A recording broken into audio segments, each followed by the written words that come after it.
The moment the first shot cracked through the cold mountain air and splintered the bark of a pine not 3 inches from her head, Clara Whitfield understood with absolute certainty that she was going to die in these woods unless she did something extraordinary to survive.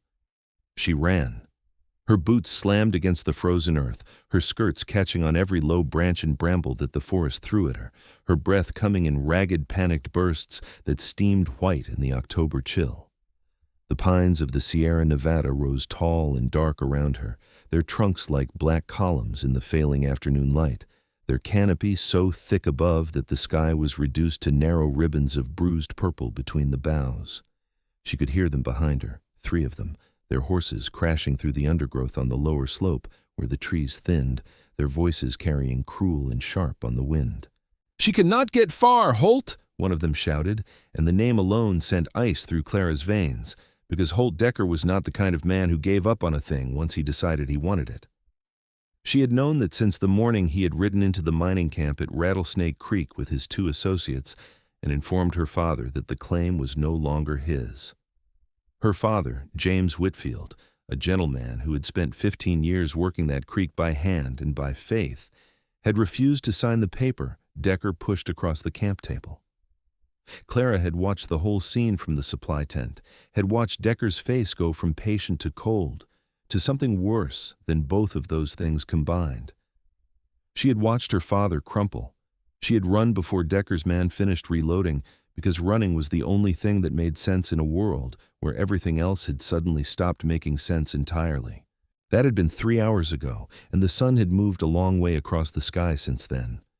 She scrambled up a loose rock face, her fingernails breaking against the granite, her palms bleeding where the edges cut through.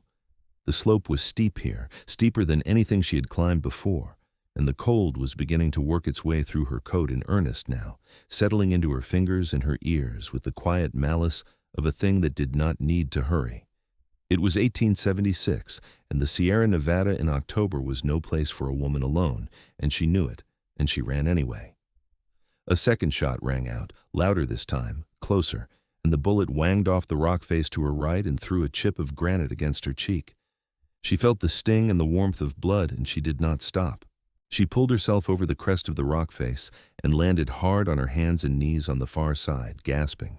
And then she was up again before she had fully processed the fall, moving deeper into the forest, moving uphill because uphill was the only direction that felt like it might eventually lead somewhere other than back toward the men who were killing her. The trees thickened as she climbed. The pines here were older, their trunks wider than a man's arm span, their roots heaving great ridges of earth and stone from the ground.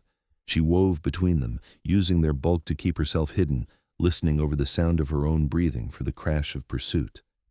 She heard one of the horses whinny, and then the sound of it stumbling on the loose shale of the lower slope, and she heard a man curse, and she felt a small, desperate flicker of hope that the terrain itself might slow them down. She did not know these mountains. She had arrived at Rattlesnake Creek only 6 weeks ago, having come west from St. Louis on the back of her father's dream and the back of a mule, and she had not ventured far from the camp in all that time. The forest around her was a place of shadows and strangeness, full of sounds she could not name, and every direction looked like every other direction, and she was beginning to understand that even if she escaped the outlaws, she might simply freeze to death on this mountain slope instead, which was a different kind of terrible, but just as final. She stopped behind a wide pine trunk and pressed her back against the bark and tried to think. Her heart was slamming so hard she could feel it in her throat. The light was going. Another hour and it would be dark, genuinely dark, the kind of mountain dark that was not the pale gray of a cloudy night in the city, but absolute and total, a darkness you could press your palms against. "Come on out, Miss Whitfield." Decker's voice rose from somewhere below and to her left, smooth and almost reasonable. "There is nowhere for you to go up there. You will freeze before morning and the bears will find what is left of you. Come out and we can talk about this like civilized people." She pressed harder against the tree and said nothing, because she was not foolish enough to believe that Holt Decker had ever wanted to talk about anything in his life. Something moved to her right. She spun, pressing herself flat against the pine, her hand going instinctively to the small folding knife she kept in her coat pocket, the one her father had given her for her 20th birthday, with the words, "This country is not like home." She had it open before she was fully aware she had moved. But the thing that had moved resolved itself out of the shadows, not into a man or a bear, but into an enormous timber wolf standing motionless between two trees, watching her with amber eyes that caught what little light remained. It regarded her for a long moment with an expression that communicated no particular alarm, and then it turned and walked away upslope, unhurried, disappearing between the trunks as though it had merely been passing through. Clara stared after it. Then, because she had no better ideas, and because the wolf had not seemed afraid of whatever lay in that direction, she followed it. The slope leveled out gradually into a broad shelf of land tucked against the base of a granite cliff, and it was here, in the last gray light of the afternoon, that she smelled it. Wood smoke, dry and clean and absolutely unmistakable. She almost wept at the smell of it. She moved toward it like it was a physical cord pulling her forward, and the trees parted around a clearing, and she saw the cabin. It was not a large structure by any measure, but it was solid in the way that only things built by someone who truly understood wood and stone were solid. The logs were chinked tight against the weather, the roof was steeply pitched to shed snow, and a stone chimney at one end breathed a steady thread of gray smoke into the cooling air.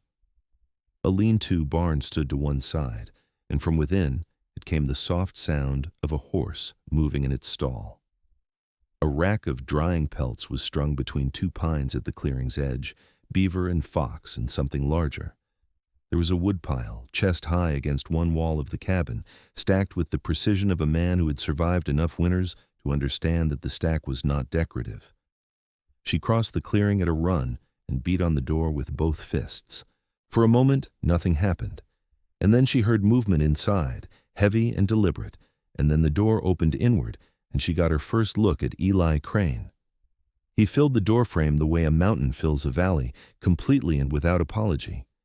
He was perhaps 28 or 29, with dark brown hair that fell to his jaw in a way that suggested it had not seen scissors in several months, and that he was entirely at peace with that fact.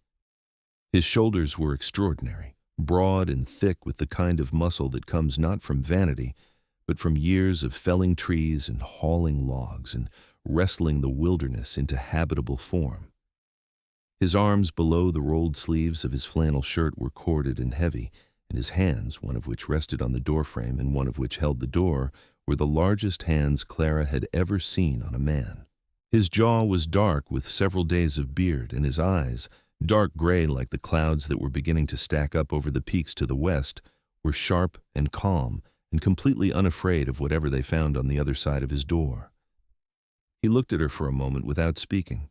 She was aware that she must look extraordinary, her dark hair loose from its pins and full of pine needles, her coat torn at the shoulder, her cheeks streaked with blood from the rock chip, her eyes wide with everything the last 3 hours had done to her.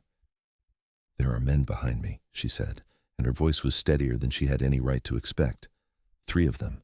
They killed my father, and they are trying to kill me." Eli Crane said nothing for exactly 2 seconds. Then he stepped aside from the doorframe and said, "Get inside." She went in. He closed the door behind her, and she heard the heavy wooden bar drop across it, and the sound of that bar settling into its brackets was the finest sound she had ever heard in her life.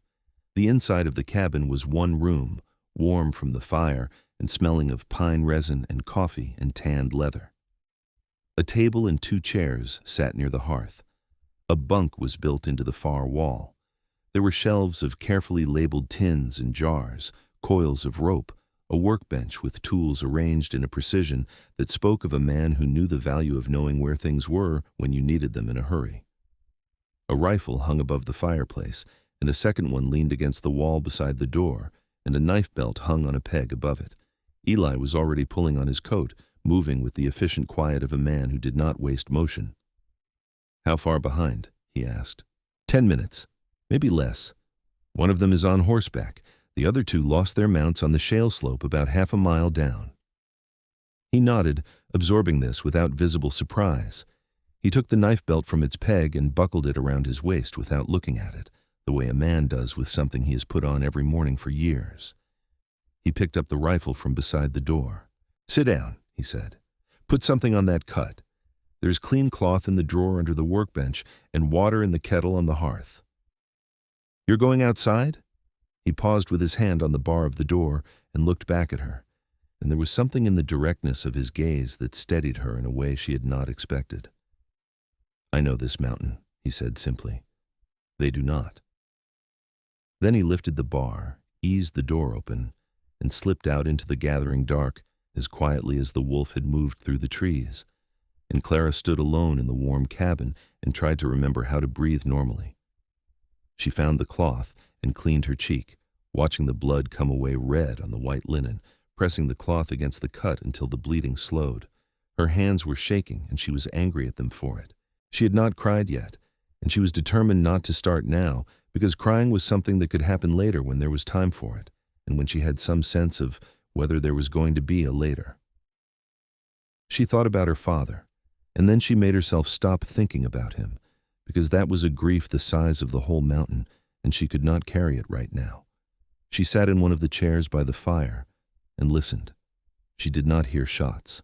She heard the wind picking up outside, moving through the pines with a sound like a slow ocean, and she heard the horse in the lean-to shifting in its stall, and once she thought she heard a man shout somewhere below on the slope, a single sharp sound that cut off abruptly. Then nothing for a long time. She was still sitting in the chair, still listening, when the door opened again an hour later and Eli Crane came back inside. He was unhurt. She looked him over immediately and completely, cataloging the absence of damage with a relief that surprised her in its intensity. He was carrying something over one shoulder, and when he laid it on the workbench, she saw it was a saddlebag, heavy and full. One of them was Holt Decker, she said, and it came out as almost a question. The man on the horse, Eli said. He was at the washstand, cleaning his hands with careful attention, the way he did everything. He's not going to be troubling anyone anymore. She absorbed this. And the other two? One of them found my snare line in the dark and went down hard. He will have a broken leg to think about for the next several months. The third one ran. He dried his hands on a rough cloth and turned to look at her. He ran east, not west. Away from the camp, away from town. A man running in that direction in October in these mountains either knows where he is going or he does not survive the first snowfall. He did not know where he was going, Clara said. No, I did not think so. He paused and then he said, I am sorry about your father. The three words were plain and unadorned, and they broke something open in her chest that she had been holding shut by pure force of will for the last several hours. She pressed her lips together hard and looked at the fire and breathed through it until the worst of it passed. Thank you, she said when she trusted her voice. He did not press or offer platitudes. He put the kettle back on the fire and got 2 tin cups down from the shelf and made coffee with the efficiency of a man conducting a familiar ritual. And he set one of the cups on the table in front of her and sat down in the other chair. And for a long time they were both simply quiet, while the fire cracked and shifted, and the wind worked itself up outside into the beginning of what sounded like a proper mountain storm. The coffee was strong and bitter, and better than anything she could remember tasting. She wrapped both hands around the cup and felt the warmth seep into her fingers and thought that she was alive, which was an extraordinary fact, and that she was sitting in the cabin of a man she did not know at all, which was another extraordinary fact, and that tomorrow she was going to have to figure out what came next, which was the most daunting fact of all three. My name is Clara Whitfield, she said, because it seemed important to start somewhere. Eli Crane, he said. I know, she said. I mean, I did not know your name, but I knew you had to have one. She stopped, aware she was rambling, which happened when she was exhausted and frightened, and sitting across from someone who did not seem to feel the need to fill silence with sound. How long have you been up here? 4 years, he said. Alone? Mostly. She looked at him over the rim of her cup. He was looking at the fire, his elbows on his knees, his massive hands loose between them. In the firelight, he looked less like a figure of potential danger, and more like a man who had simply made a particular life for himself in a particular place, and was at ease with both the life and the place.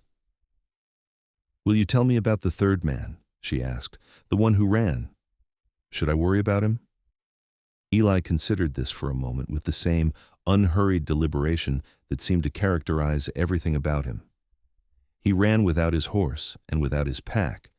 He had a pistol, but no food, no blanket, and no knowledge of this terrain. The temperature will drop to below freezing tonight, and the storm coming from the west will bring 2 feet of snow before morning. He paused.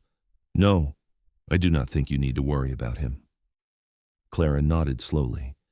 She thought about Decker, about the smooth patience of his voice as he had told her father that the claim was no longer his, and she felt no particular sorrow about what Eli had told her. She was not certain what that said about her, but she decided it said mostly that she was a practical woman living in a practical time, and that there were griefs worth feeling and facts worth mourning, and she was trying to spend her emotional reserves on the right ones. I will sleep on the floor, she said. I'm not putting you out of your bunk. He looked at her then, a brief assessing look that moved across her face without any of the calculation she had learned to expect from men looking at unaccompanied women in the West. You will sleep in the bunk, he said, in a tone that made it clear the matter was settled. I have slept in this chair before. It is not a hardship. She wanted to argue and looked at him and decided against it, partly because she was too tired to maintain a convincing position, and partly because there was something in his manner that made argument feel pointless.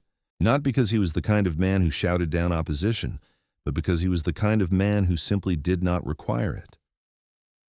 She fell asleep in the bunk with her boots on, and her hand curled around the folding knife out of sheer habit, and she slept without dreaming, which was the first mercy the day had offered her.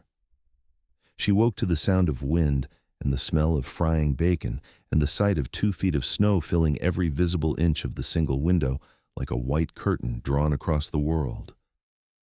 Eli was at the hearth, his back to her, tending something in the cast-iron skillet with the focused attention he seemed to bring to everything.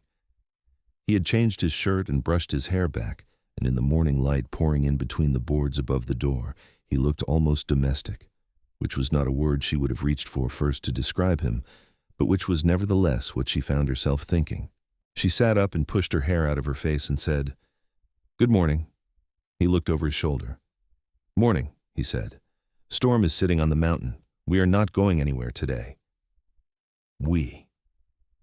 The word registered with a small, complicated warmth she was not ready to examine. "Is there anything I can do?" she asked. "Can you cook?" "Better than most people I know." He stepped aside from the hearth and handed her the fork with a gravity that somehow managed to be both courteous and funny, and she got up and went to the fire and took over the bacon, and for a few minutes they moved around each other in the small space of the cabin with the slightly formal care of 2 people still mapping the edges of an unexpected proximity. They ate at the table, and the food was good and hot, and the coffee was back on, and the storm pressed at the walls of the cabin with a howling insistence that only made the interior feel warmer and more solid by contrast. Clara found herself eating with genuine appetite, which surprised her, and then she remembered that she had not eaten anything since the morning of the previous day, which explained it. "Tell me about the claim," Eli said when the plates were mostly empty and the second cup of coffee was in hand. She told him. She told him about her father and the 15 years of work at Rattlesnake Creek and the modest but real return the creek had been producing, enough to live on and a little more. She told him about Decker, about the pattern she had heard described in the mining camps over the past year of men like him moving through the territory, identifying productive claims and taking them by whatever means were necessary. She told him about the document Decker had produced, which she was fairly certain was a forgery. She told him about the paper she had seen her father reach for, the older document in the tin box under the camp table, and how she had watched the whole sequence of events unfold from 20 feet away with a helplessness she was not sure she would ever forgive herself for. Eli listened without interrupting, his eyes on her face, his expression attentive and steady. "The tin box," he said when she finished. "Was it still in the camp when you ran?" She thought about it. "Yes, I believe so. Decker's men were not interested in the camp after. They were interested in me." "If the original claim documents are in that box, they matter," Eli said. "A legitimate claim documented with the Federal Land Office cannot be taken by forged papers, provided the original documentation still exists." Clara stared at him. "You know about claim law?"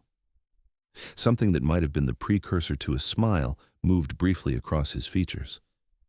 "I was not always living on this mountain," he said. She found she wanted very much to ask him about that, about the life that had come before the mountain and the cabin and the 4 years of solitude. But she was also aware that she had just spent 20 minutes telling him about her own most private grief, and that perhaps the courteous thing was to let him come to his own story in his own time. "The camp is below the tree line," she said instead, thinking practically. "If we could get back to it." "When the storm breaks," he said. "Tomorrow, most likely. 2 feet is manageable once it stops falling." "Is it safe?" "If there are others associated with Decker." "Decker is dead," Eli said with the same matter-of-fact calm he brought to everything. "His operation was the 3 of them. Small outfit. There may be a principal somewhere further afield who funded him, but a man like that does not involve himself personally once his hired workers are gone. He will find another scheme and another territory." She nodded, turning this over. "You seem very sure about how men like that operate." A beat of silence. He looked at the fire. "I have some experience," he said. Outside, the storm threw itself against the cabin with renewed fury, and inside, the fire crackled and the coffee steamed, and Clara Whitfield sat across the table from Eli Crane and felt, amid everything else she was feeling, something she had not felt since she had stepped off the stage in Sacramento 6 weeks ago and into the rough and provisional world of the mining camps. She felt safe. The storm held through that day and into the following night. They made a kind of routine of the small cabin, falling into the natural rhythm of 2 people sharing a space that was designed for one, negotiating the territory with a mutual courtesy that would have been touching to an observer, and was, to each of them individually, somewhat bewildering. Eli went out twice to check the lean-to, returning each time covered in snow and shedding his coat at the door with practiced efficiency. And on the second return, he brought in a short-eared rabbit from a trap near the tree line, which Clara turned into a stew that she was proud of under the circumstances, using the dried herbs she found in small labeled bundles on the pantry shelf. "These are well organized," she said, examining the shelf. "I spend a lot of time here," he said from the workbench where he was oiling a length of trap chain. "There is not much else to do in a snowstorm." "Do you read?" she asked, because she had noticed the small stack of books on the shelf beside the bed and had been wanting to ask about them since she woke up. "Yes." She went to the shelf and looked at the spines, a surveying manual, a dog-eared copy of Thoreau, a Bible with its spine cracked from use, a volume on the medicinal properties of alpine plants, and tucked behind these, unexpected as a wildflower in a snowbank, a collected edition of the poems of John Keats. She pulled the Keats out and looked at it. It was well read, the pages soft with handling, certain passages marked with a small penciled line in the margin. She opened it to a marked page and read the lines that had been singled out. She put the book back without comment, because she did not want to embarrass him, but she tucked the knowledge of it carefully somewhere inside herself, next to the thing she was not yet ready to name. That night, they talked the way people talk when they have been shut in together by weather and have moved past the first formalities into something more genuine, because snow and firelight have a way of lowering the usual barriers between strangers, of making it feel natural to speak true things. She told him about St. Louis, about the house where she had grown up with her father and her mother, who had died of fever when Clara was 12, and about the books she had read, and the piano she had played, and the life that had seemed so fixed and so comfortable, and that had ended with her father's decision to follow his dream west. She said she had been angry about the move for the first 2 months and had begun to find something she recognized as freedom in the 3rd month, out on the slope above the creek in the early mornings when the mist was still in the pines, and the whole country felt like it belonged to whoever was willing to be up early enough to see it. Eli was quiet for a long time after she said that. Then he said, "That is exactly it. That is exactly the thing." And she looked at him, and something passed between them in the firelight, brief and warm and startling, like the sudden flare of a flame that has just found a new piece of fuel. He told her, haltingly at first and then with increasing ease, about his own history. He had grown up in Missouri, not far from St. Louis, had worked in his father's lumber operation until he was 23, had spent 3 years drifting west, along routes that he described with a geographic precision that confirmed his earlier suggestion of surveying experience. He had come to the Sierra Nevada meaning to move on and had stayed, which he said with a slight wryness that suggested he found his own choices periodically amusing. "What made you stay?" she asked. He was quiet for a moment. "The first morning I woke up at this elevation," he said, "and I walked out of my tent and I could see 200 miles in every direction. I thought, there is nowhere I need to be more than here." He paused. "I have not been able to argue myself out of it since." She smiled at that, a real smile, the first one that had felt unforced since the previous morning. He saw it, and the corner of his own mouth lifted in response, just slightly, and she thought that when he smiled fully, it would be something worth waiting for. They were asleep in their respective places before 10, because the altitude and the mountain air and the events of the previous 2 days had a cumulative weight that was not to be argued with, and the fire burned down to coals, and the storm talked to itself outside, and the cabin was warm and close and entirely peaceful. In the morning, the storm had passed. The world outside the door was white and blinding, the snow chest deep in the open clearing and compressed to a firm crust under the trees. The sky was the hard, brilliant blue that follows a Sierra Nevada storm, cloudless and infinite, and the air was so cold and clean it hurt to breathe. Clara stood in the cabin doorway wrapped in a spare wool blanket she had found on the shelf, and looked at all of it, and felt the size of it in her chest, the impossible beauty of a world that continued to be enormous and indifferent and extraordinary, even when it had done its worst. Eli came up behind her carrying both their coats, and he handed hers over without a word, and she put it on, and they stood together in the doorway for a moment, looking at the transformed mountain. His shoulder was close enough to hers that she could feel the warmth of it, and she did not move away from that warmth.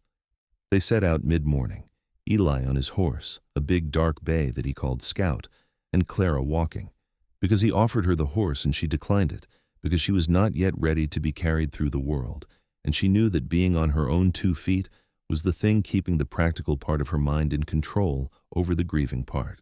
She walked beside the horse, her hand sometimes on its flank for balance on the steeper icy stretches, and Eli moved Scout at a pace that matched her stride without ever making her feel he was waiting for her. The camp at Rattlesnake Creek was 2 miles below on the eastern slope, and they made it in just over an hour through the snow. When they came out of the trees above the camp, Clara stopped walking. It was still there. The canvas supply tent, the rough timber frame of the sleeping cabin her father had been building before he had time to finish it, the sluice box along the creek. Smoke had been there at some point, evidence of where Decker's men had built a fire, but the snow had covered the worst of it. The camp was battered and disturbed, but not destroyed. She went straight to the sleeping cabin, to the corner where the camp table stood, and she pulled it aside and found the loose board in the floor that her father had shown her on her second day at the camp with a wink and the words, "Every honest man needs a place for his honest papers." The tin box was there. She took it out with hands that shook only slightly, and she opened it, and the documents were inside, clean and untouched, her father's name on the claim in the precise copper-plate hand of the Federal Land Office at Sacramento. She sat down on the floor of the unfinished cabin, the tin box in her lap, the papers in her hands, and she let herself cry. She cried the way she had not allowed herself to cry in the previous 36 hours, fully and without holding anything back, and the cold air in the cabin was not kind to the process, but she did not care. She was aware of Eli at some point standing in the doorway, and she was grateful that he did not come in and did not speak and did not offer any of the hollow consolations people felt obliged to provide. He simply stood there, present and quiet, which was the most useful thing anyone could have done. After a while she stopped. She put the papers back in the tin box and closed the lid and stood up. She was steady. She had not known if she would be, and she was. "I need to get to Sacramento," she said, "to the land office, and before that to Quincy to speak to the marshal." "Quincy is 12 miles east," Eli said. "We can make it tomorrow if the snow holds on the pass road." She looked at him standing in the doorway with the hard blue sky behind him, his dark hair pushed back from his face, the rifle over his shoulder, Scout's reins loose in his hand. There was something so settled about him, something so fundamentally unshakable, that she found herself constructing a thought she was not quite sure what to do with, which was that she was enormously grateful that this particular man had been on this particular mountain on this particular evening, and that the feeling was more complicated and more substantial than simple gratitude, and that she was not sure she was finished being in proximity to it. "Eli," she said. "Yes. Thank you. I mean it plainly. Without you, I would not be standing here." He held her gaze for a moment, and his expression was difficult to read but not impossible, and what was in it was not indifference. "I'm glad you knocked on my door," he said. She picked up the tin box and walked out of the cabin past him and into the snow, and she thought that perhaps she was not the only one who was feeling something complicated. They spent that night at the camp, making repairs and taking inventory, clearing the evidence of Decker's passage and building the fire back up in the camp stove that her father had hauled up the mountain on the same mule that had carried her across the Sierra foothills. Eli chopped wood without being asked, spending an hour with the axe in the last of the afternoon light, and Clara watched him through the supply tent opening and tried to pretend she was doing it for purely practical reasons, cataloging the evidence of his capability, which was technically true and also not the whole truth. The muscles in his arms and back moved under his shirt with each swing of the axe, and his rhythm was steady and powerful and completely unhurried, and she thought that he was probably the most competent person she had ever met, and that competence was a deeply attractive quality, and that she was not going to say any of this out loud because she had been in this man's company for less than 48 hours, and it was entirely possible that she was simply transferring the gratitude of someone whose life had been saved onto the person who had saved it. She knew that was possible. She also thought it might not be entirely sufficient to explain everything she was feeling. Dinner was better than the night before because she had her own stores to work with, and she made cornbread and salt pork and dried applesauce from the pantry shelf, and Eli ate with the focused appreciation of a man who had been living on his own cooking for 4 years and was aware of the difference. He told her the cornbread was the best he had eaten since Missouri, and she thanked him and said she thought that was not necessarily the highest possible benchmark, and he laughed, which she had been hoping for, because his laugh was low and genuine, and it changed his whole face, opened it up, and she thought she had been right the night before that it would be worth waiting for. They talked that evening about her plans. She was, she explained, a woman of limited means and extensive paperwork, the latter being worth rather more than the former if the claim proved defensible. The creek was still producing. She knew enough about the operation from 6 weeks of watching her father work it to continue it herself, at least through the end of the season, and then she would make decisions about the following spring. Eli listened with his hands around his coffee cup and his eyes on her face. "You're going to work the claim yourself," he said. "I see no alternative," she said. "You could sell it." "I could. But it is my father's claim, and my father worked 15 years for it, and I am 20 years old, and I have all the time in the world to do difficult things." She paused. "I'm not ready to give it away." He was quiet for a moment, and then he said, "I would help, if you wanted it. I know this mountain, and I know how to work a sluice, and you should not be up here alone." She looked at him steadily. "Why would you do that?" He met her eyes, and there was that directness again, that absolute, uncalculated openness that was one of the things about him she found most startling. "Because I want to," he said simply. She held his gaze for a beat longer than was strictly necessary. "Then I accept," she said. The next morning, they rode into Quincy together, Scout carrying them both with the stoic good humor of a horse who has seen more than he lets on, Clara sitting behind Eli with her hands on either side of his coat rather than around his waist, which was a distinction she was maintaining for no reason she could have clearly articulated. The road through the pines was spectacular in the fresh snow, every branch carrying its white weight with the patient dignity of something that has been through this before and knows how to manage it. The town of Quincy in October of 1876 was a working mountain community of perhaps 800 souls, with a main street of wood-fronted businesses, a hotel, a saloon, 2 churches that regarded each other with the distant mutual suspicion of rival institutions, a land office agent, and a town marshal named Douglas Ames, who had been doing the job for 11 years, and who looked at Clara across his desk with the practiced calm of a man who had heard a great many stories and could generally tell the genuine ones. She told him everything. She put the tin box on his desk and showed him the claim documents and told him about Decker and described the two associates, and Marshal Ames wrote everything down in his careful ledger hand and looked up at Eli over the top of his spectacles. "You have something to add, Eli?" he said, which established for Clara that they were known to each other, which she filed away with interest. "The man called Decker came onto the mountain with the intention of killing Miss Whitfield," Eli said. "He did not succeed. He will not be filing any counterclaims." Ames looked at him for a long moment. "And the others?"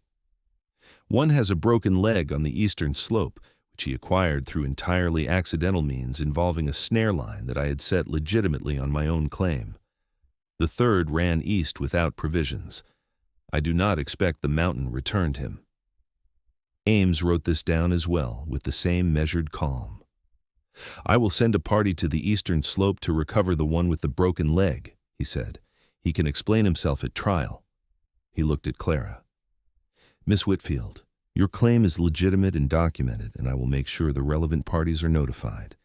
You will want to get a copy of this documentation lodged at Sacramento as well, which I would recommend doing in person before the winter closes the passes." "I intend to," she said. They left Ames's office in the thin midday sun and stood on the main street of Quincy, while Scout waited at the hitching post with his ears in neutral, and Clara stood with the tin box under her arm and looked up the street at the town going about its ordinary business and felt the first stirring of something that might eventually become a future. "He knew you," she said to Eli. "He was marshal when I came through 4 years ago," Eli said. "He is a good man." "How did he know you specifically?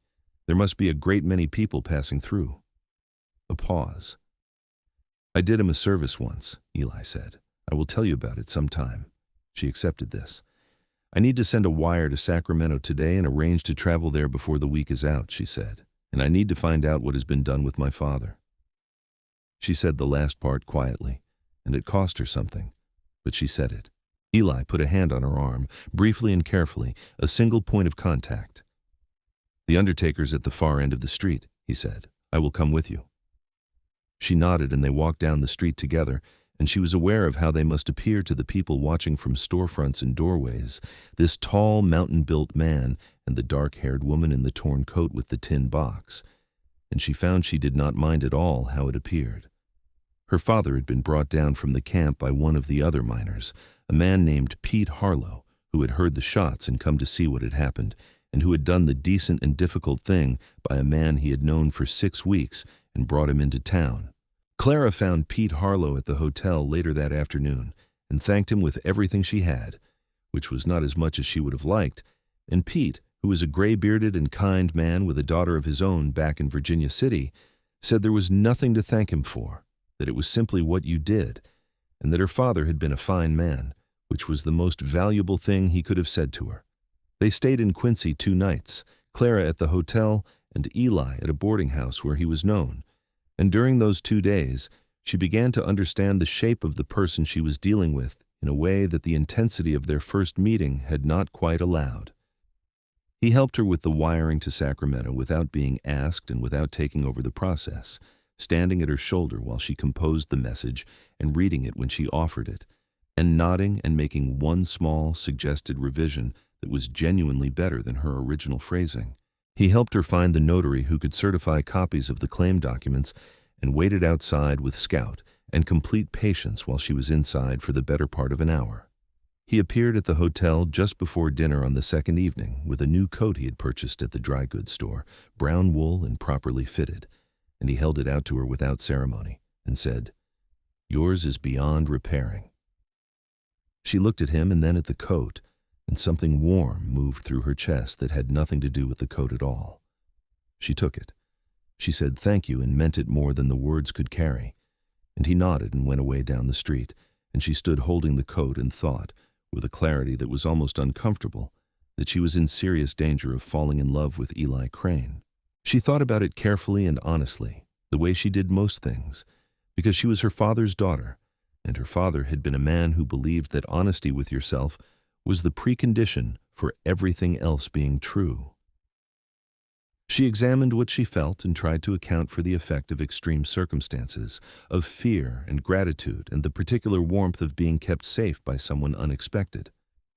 She found that when she stripped all of that away, what remained was still something real and substantial, something that had to do with the way he listened and the Keats on the shelf, and the laugh that opened up his face, and the hand briefly on her arm at the undertaker's door, and the new coat, which was absurd as an element of romantic feeling, but there it was. She put the coat on and went down to the hotel dining room for dinner and decided to let things proceed at the pace they wanted to proceed, which was all she could think to do. They rode back up to Rattlesnake Creek the following morning, and the work began. November in the Sierra Nevada is a month that tolerates no sentiment. The cold comes in serious, and the light goes early, and the creek gets slower and more grudging with each passing week. Clara worked the sluice box in the mornings with fingers that went numb by midday, and spent the afternoons at the accounts her father had kept in his careful hand, learning the operation from the inside out. She wrote 3 letters to the land office in Sacramento and received 2 replies that were mostly promising. The legal challenge to the claim that Decker's dead hand had apparently already filed through an agent in Sacramento would take some months to resolve, but the land office agent she had eventually reached in person on a brief November trip through the pass had told her, with the measured optimism of a man who had read the documentation thoroughly, that the case was strong. Eli was there every day.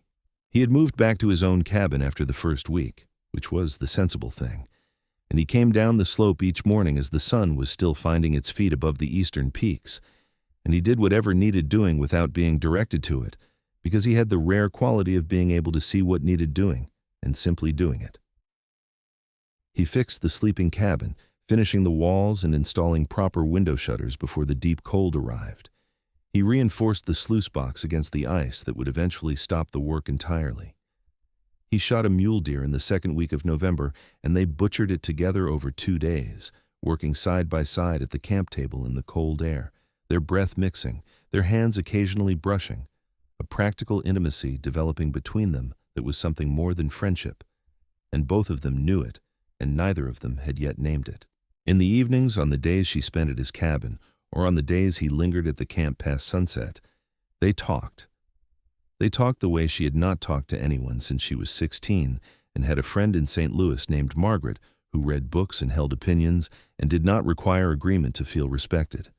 They talked about books and about the land and about the nature of justice, which was a topic that neither of them was done thinking about.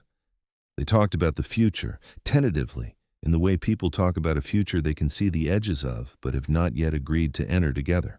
One evening in late November, with the first real winter snow settling in steady and soft outside the cabin windows, Eli read to her from the Keats, and she sat across the fire from him and listened to his voice moving through the lines with the ease of someone long familiar with them, and she thought she had never heard poetry sound so entirely correct as it did in that voice in that place, and she fell the rest of the way into something she had been falling into for 6 weeks. She did not say anything that evening, because there are things you do not say until you know where to put them, until the right moment makes itself available. She went back to the camp in the snow, Scout carrying her the 2 miles in the dark because Eli had insisted, and she thought about him all the way back and did not try to make herself stop.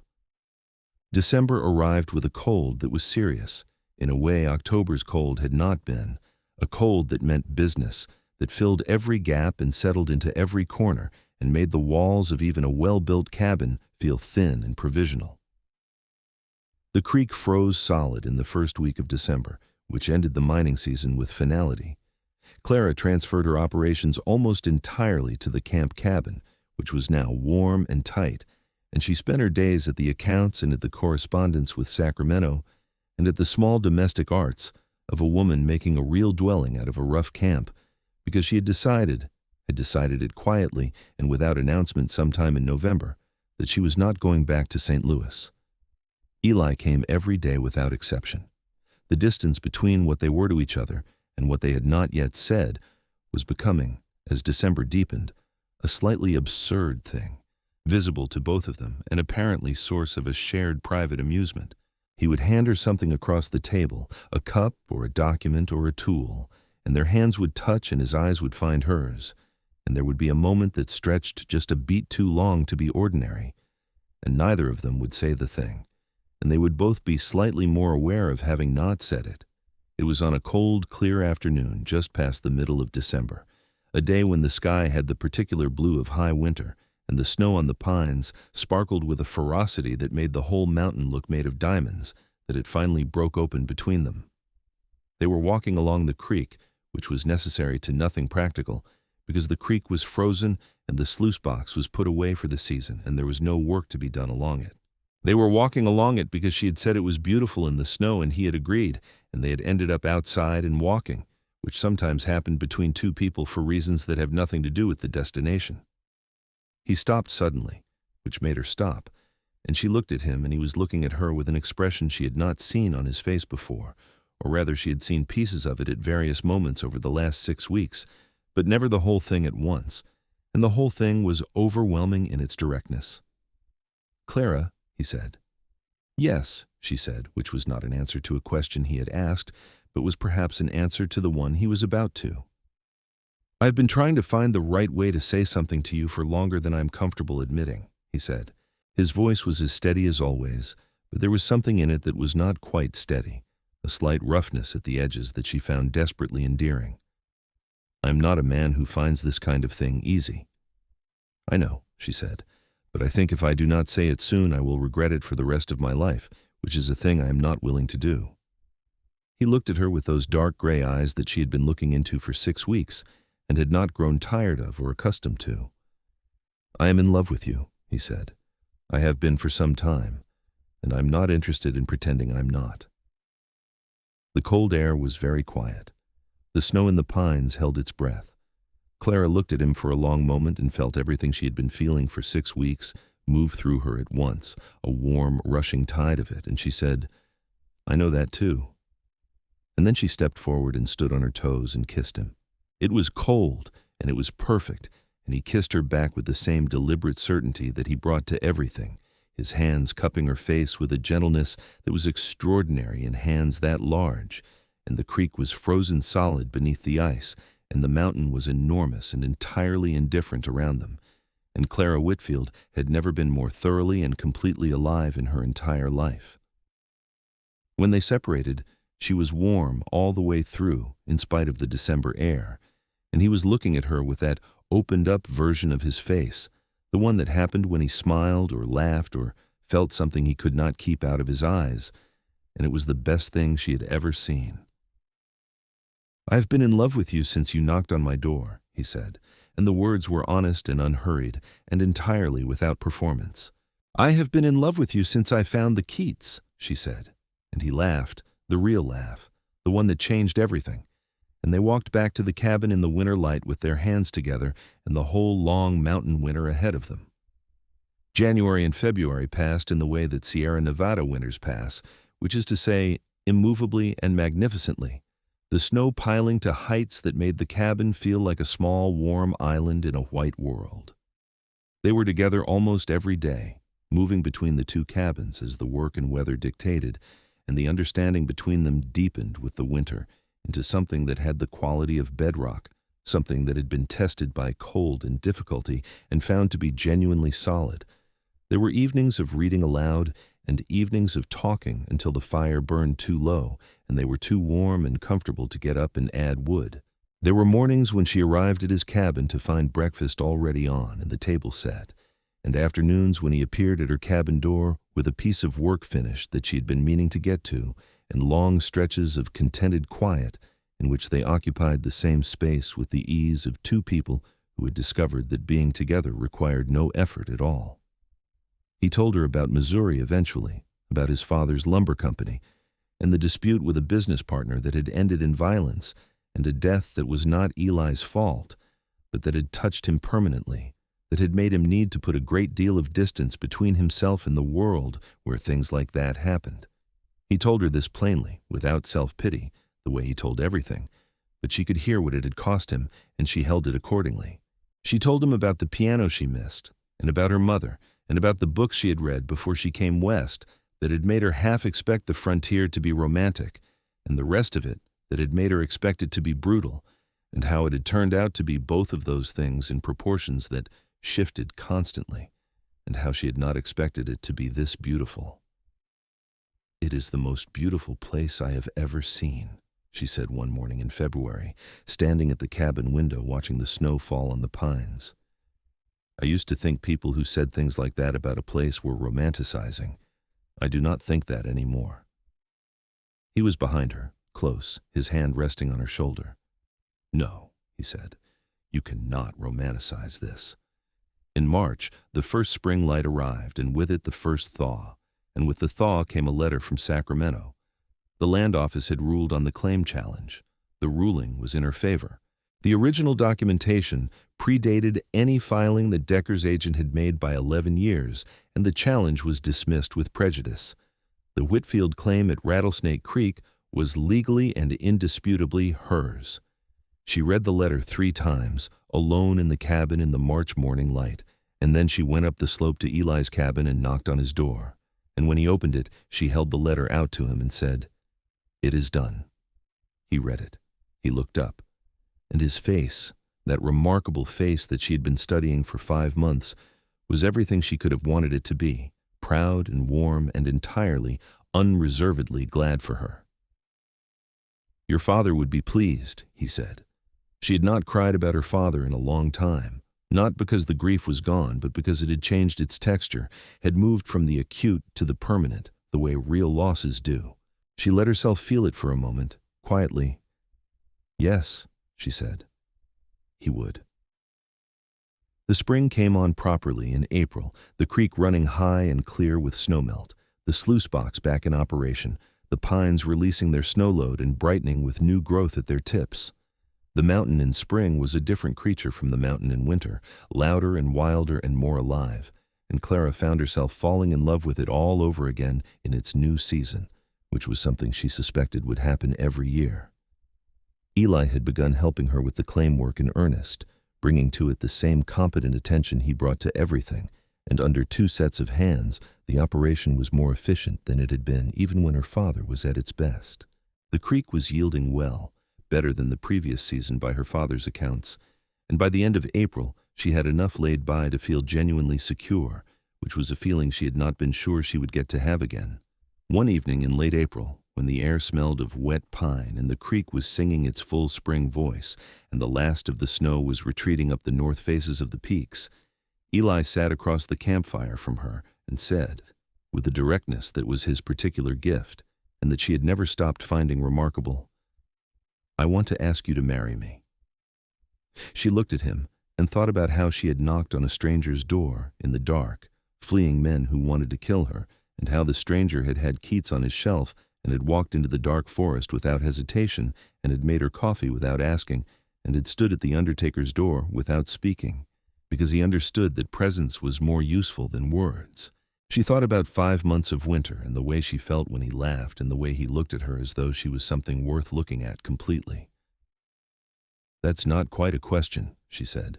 Something moved across his face, a flicker of something that on a less solid man would have been nervousness.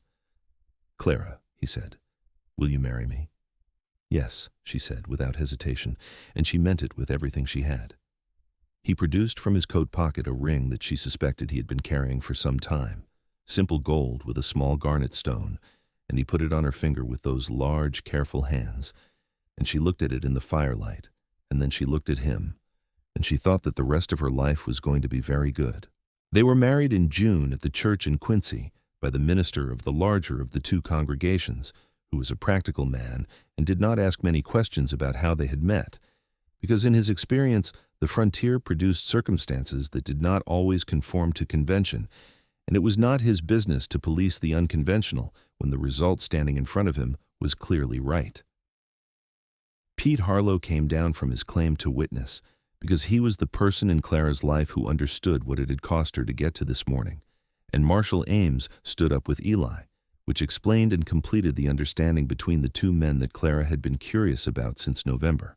There were perhaps 20 people in the church, miners and shopkeepers and the woman from the hotel, who had been kind to Clara in the dark week of November, and the small building was full of June light, and Clara wore her best dress, which was not extraordinary but was clean and blue and fitted right, and Eli wore a suit that she suspected he had purchased specifically for the occasion and which was exactly the right size for the enormous breadth of his shoulders. And she spent a good portion of the ceremony trying not to be transparently pleased about this. When the minister said what was to be said, and they exchanged what was to be exchanged, Eli looked at her with the same dark gray eyes that had assessed her on his doorstep in October, that had watched her tell him terrible things over a fire, that had looked at her across a creek in December and been incapable of hiding what they held. He said the words, and she believed every one of them, and she said her own words back and meant all of them, and then they were married, and the whole thing was as simple and as profound as anything she had ever been part of. The summer was the finest summer of Clara's life, and she said so to Eli one evening in August when they were sitting on the step of the claim cabin in the long western light, the creek bright below them and the mountains enormous above. And he considered this with his characteristic gravity and said, "Mine too." And she rested her head against his shoulder, and they sat there until the last of the light left the peaks.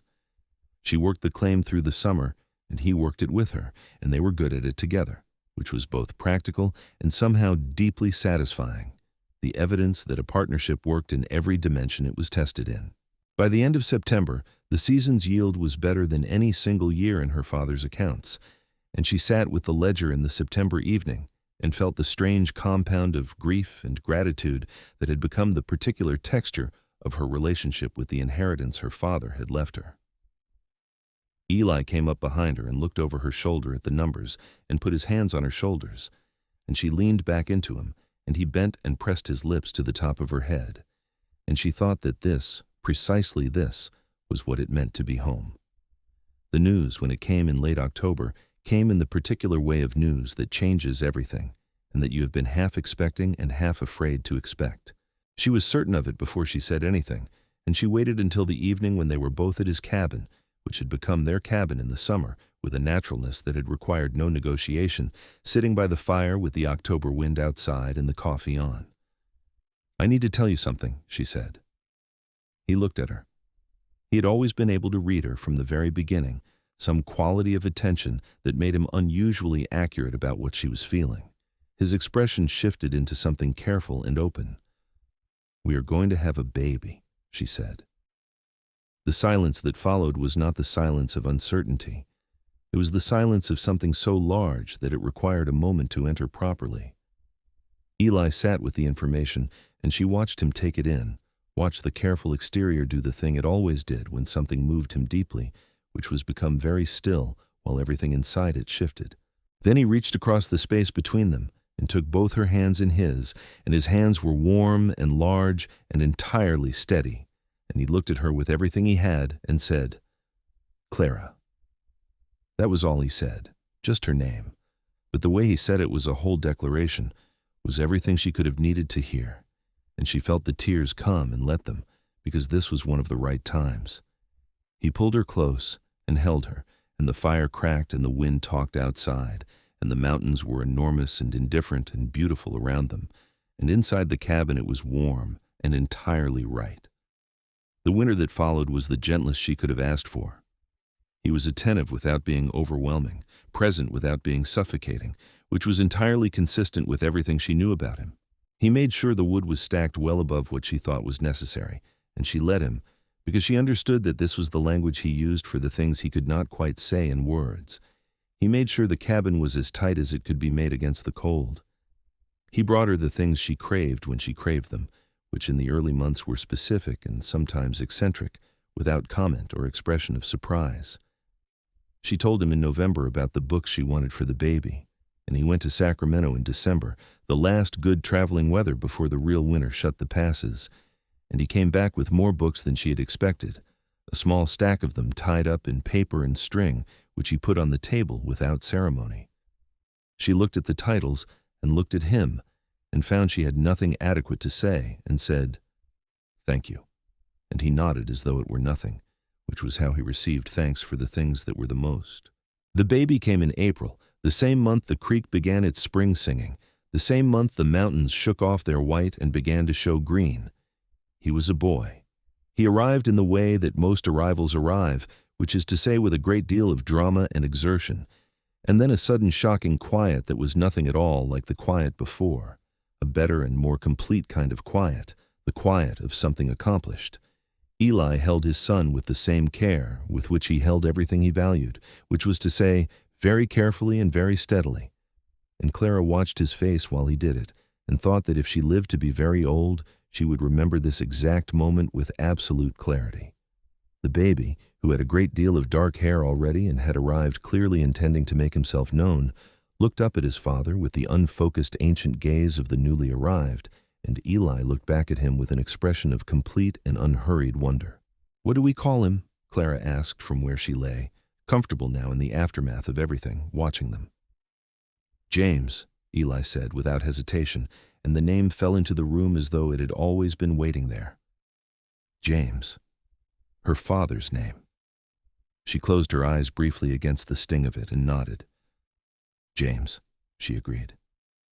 James Eli Crane came into the world with the Sierra Nevada spring, and the conviction, apparent from his first week, that the world was a place of considerable interest that deserved thorough investigation. He had his father's gray eyes and his mother's dark hair, and his grandfather's quality of absolute focused attention on whatever currently held his interest, which in the first months was everything, indiscriminately and with great enthusiasm. Eli with the baby was something Clara had not anticipated, which was that she had anticipated it would be good, and it was better than that. He carried the boy in the crook of one enormous arm with a security that was almost architectural, and the baby knew it, knew the difference between being held by someone uncertain and being held by someone entirely sure of themselves, and he settled into Eli's arm with the complete relaxation of a creature that knows it is safe. She watched him take the baby out to the step in the early mornings and sit with him and show him the mountain, the creek, the sky, talking to him in the low, steady voice he used for everything. And she thought that her father would have liked this man enormously, and that she was glad of the kind of life that had become available to her on the other side of the worst night she had ever lived through. The claim continued to produce through that summer and the following one.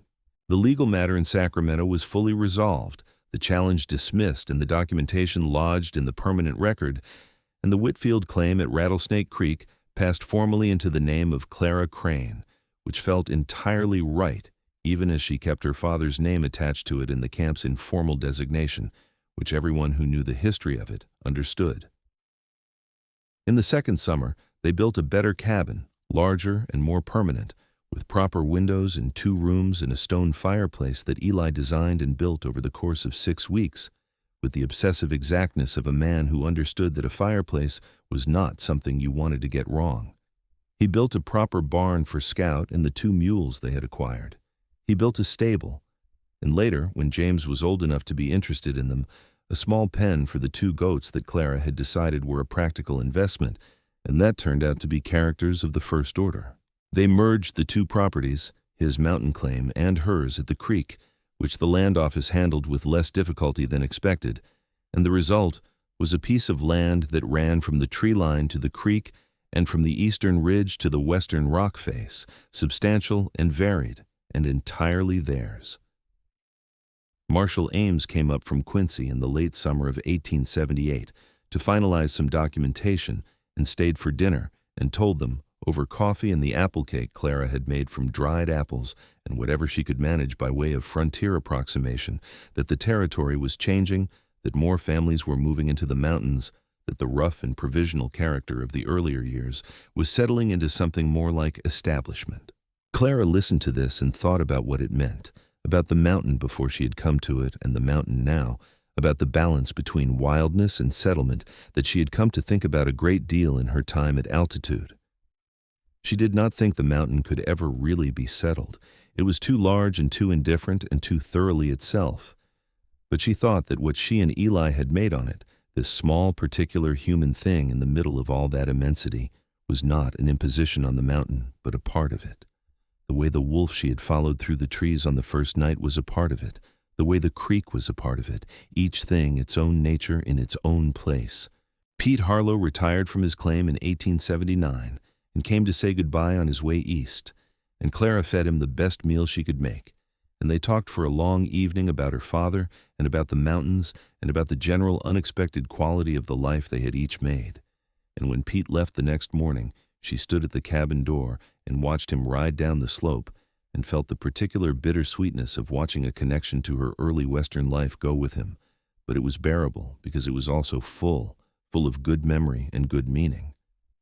She was pregnant again by the fall of 1879, and this time the winter was harder than the previous ones, a heavy winter with drifts that topped the cabin windows by January and temperatures that had no interest in being reasonable. Eli kept the fire so high the cabin was almost warm, and he was so attentive to her comfort that she told him at one point, gently but firmly, that she was having a baby, not dying, and he said he knew that and kept the fire high anyway. And she let him. The second child came in March, a girl this time, arriving in the first week of the thaw with the same decisive confidence her brother had brought to his entrance. She had her father's coloring, lighter than her brother, with Eli's gray eyes and a temperament that was apparent from the first week, as containing significantly more volume than James, who was a solemn and observant child. Clara named her Margaret, for the friend in St. Louis who had held opinions and required no agreement, and Eli said it was a good name, and 2-year-old James regarded his sister with the look of a person who has been told about a thing and is now assessing whether the reality matches the description and is arriving at no definitive verdict. The family grew around the mountain in the way that things grow at altitude, not fast, but solid, each year adding something, each season bringing its particular gifts and difficulties. James was walking and then running by his first summer and exploring every accessible corner of the mountain property by his second, with the focused intensity of a person conducting a serious survey. Margaret, once she was mobile, proved to be both faster and less cautious than her brother, and kept her parents in a more or less permanent state of managed anxiety that they eventually accepted as simply the condition of having a daughter who had opinions about everything and no patience for obstacles.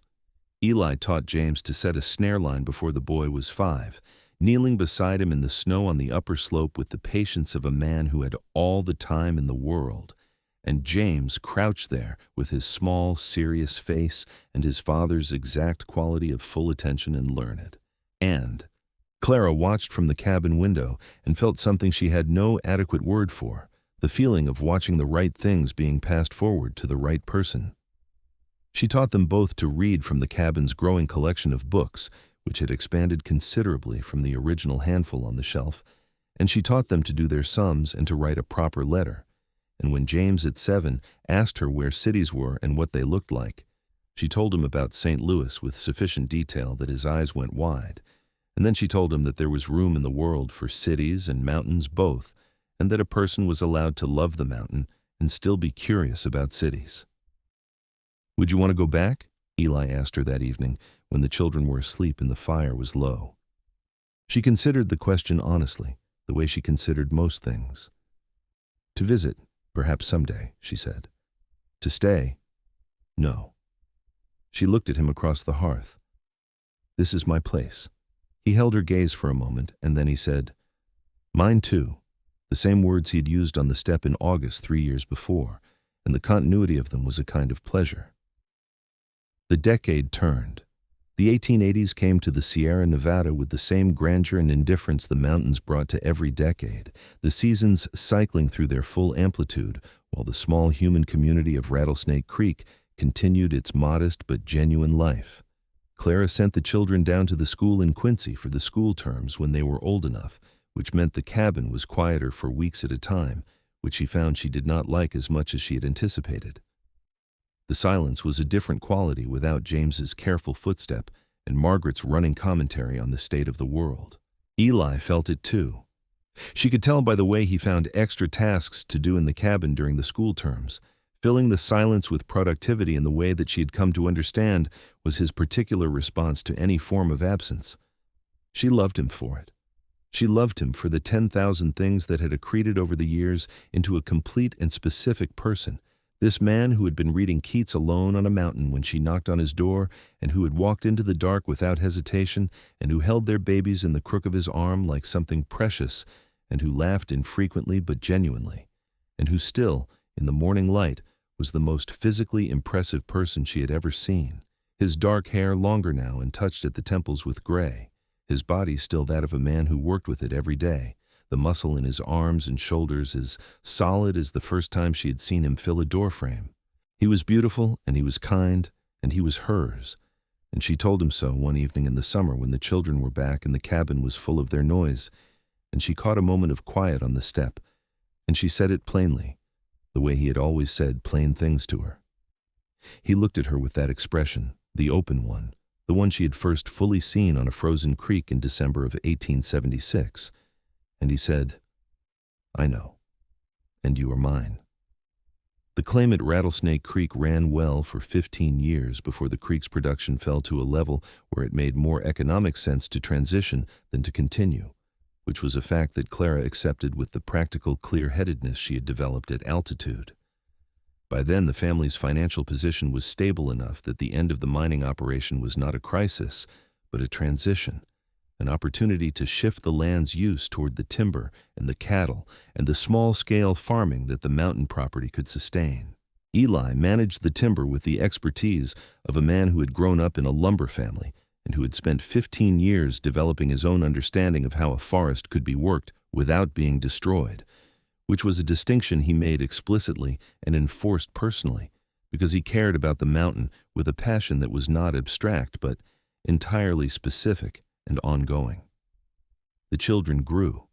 James grew into his father's frame, not quite as broad, but built on the same substantial model, with his mother's dark eyes and a quality of thoughtful solidity that made him easy to trust. He left for Sacramento at 18 to study law, a decision that Clara had expected and supported with everything she had, because it seemed to her exactly right that her father's claim be avenged by something as durable as a lawyer who understood land rights. James came back to the mountains on every school holiday and every summer, and when he eventually finished his studies and opened a practice in Quincy, it felt less like a return and more like a completion. Margaret, at 16, was already the person she had been announcing herself as since infancy, fierce and curious and possessed of opinions about everything from mining law to poetry to the proper management of goats, and she found her way to Sacramento as well, in time, to a teaching position that suited her with a rightness that was entirely predictable to anyone who had watched her explain the world to her brother since she was old enough to talk. They came home for everything important. They came home for Christmas and for the spring and for the events that mattered, and the cabin on the mountain, larger now and more comfortable and full of books and the evidence of the lives lived in it, held them all when they came with the same quiet solidity it had held Clara on the first night she had arrived at it in the dark. One evening in the late autumn of the early 1890s, when the children were grown and the mountains were at the beginning of another winter, Clara sat with Eli on the step of the cabin in the last light and looked out at the view that had not changed and that she had never grown accustomed to. 200 miles of the Sierra Nevada lit gold by the setting sun, the peaks purple and white, and the sky above them, the hard, brilliant blue of high altitude.